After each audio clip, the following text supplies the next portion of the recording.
here. I'm a big fan. Loving your album, man. Thank you. What do you think about this motion? I think I wanted to give a short answer, but I can't because it's too complicated a question. I think that when we talk about race, we tend to focus on individual acts of prejudice, which is why UKIP often come up, because they'll overtly say stuff that we find offensive.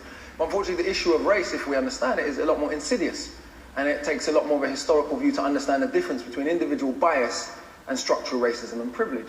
And the idea of Great Britain was intimately tied to the fact that Britain's invaded almost every country on the earth, literally. No, literally, there's a map, you can Google it. And so the idea of our greatness was intimately tied to this idea of empire, which was intimately tied to what Rudyard Kipling calls the white man's burden, to go and civilize all these stupid brown folks that have been writing and having civilizations for thousands of years. But let's forget all of that. And so if we fast forward to today, when we talk about structural racism in Britain, do we have the same institutional disparities in rates of imprisonment that they have in America? Yes, absolutely we do. Do we have the same disparities in terms of who's dying in police custody? Yes, indeed we do. In 2011, we were told we loved Libyans so much we wanted to bomb democracy into them. Less than 5 years later, we're leaving people fleeing the same conflict to drown in the sea, while giving a woman space in a national newspaper to refer to them as cockroaches. And when you refer to humans as cockroaches, that is a mandate for murder. Let's be clear about that. The moment human beings become non-human, that is a mandate for murder, and there's a long historical parallel with that. Today, Germany, the country that bombed this country, in our grandparents' lifetimes, so theoretically the grandchildren of Nazis can get in and out of England easier than the grandchildren of people from the Commonwealth who fought against the Nazis.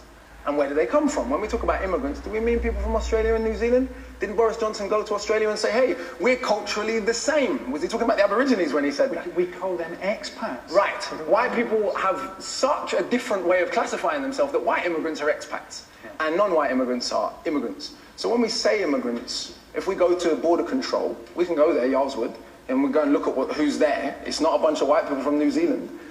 So we have structural forms of privilege and bias that are much more insidious and much more difficult to overcome. The reaction to Africans and Asians coming here post-World War II, to rebuild the country after the Queen's German cousins bombed it, the reaction to them was one of general hatred. It's illogical. These people who had formerly been colonized by Britain had fought in both world wars. India gave 2.5 million volunteers, for those who don't know. When we talk about being saved by America in the war, we want to talk about being saved by India and Russia. That would be a bit more accurate. But that's a bit inconvenient. But the reaction to those people and their descendants has been one that is about structural bias and privilege. The greatest metaphor for this might be Canary Wharf and Tower Hamlets.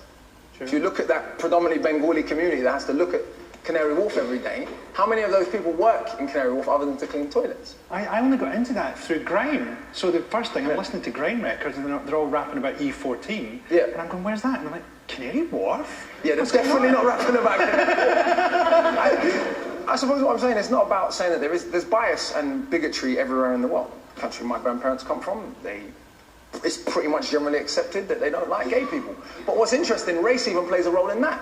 In Jamaica, we have disgraceful homophobia. No one ever says it's because of Christian fundamentalism. Because even though it is justified in explicitly Christian fundamentalist terms, because only Muslims do bad stuff because of their religion. Because we know almost all the Muslims in the world are brown. Whereas when a German wings pilot crashes and kills 150 people deliberately, or the man in Norway killed nearly 90 people, I was in Australia when that happened. This is how uniform the agreement is that white people will be portrayed differently. The Australian media referred to Andres Breivik as having terrorist-like tactics. Yeah. I mean, to think about it. Yeah. This guy killed almost 100 people, and he's just almost a terrorist. And he'd written a crazy thing about Muslims. No, it's very clear. I mean, he was a terrorist by any standard. The idea that white is right isn't just a European idea. It's an idea that has had insidious implications, because no matter what, the 700 people that were left to drown off the coast of the Mediterranean, were they white human beings, they wouldn't have been left to drown. And they certainly wouldn't be called cockroaches. Well,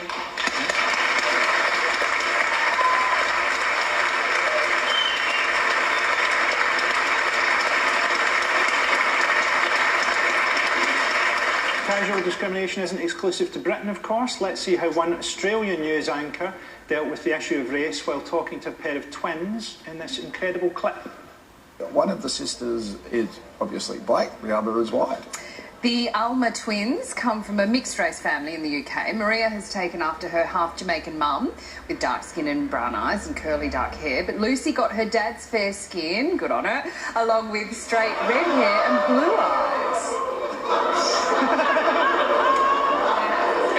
honest. What gets me about it is we have this whole talk during the election about the Australian point system. Let's be more like Australia. Australia is one of the most racist countries in the world. Yeah. And also they're putting forward the idea that black people don't belong in their country when all the white people get skin cancer. And the original people were black. I mean, they were treated as flora and fauna. Until 1967, they were legally classified as flora and fauna. Yeah. Plants and animals.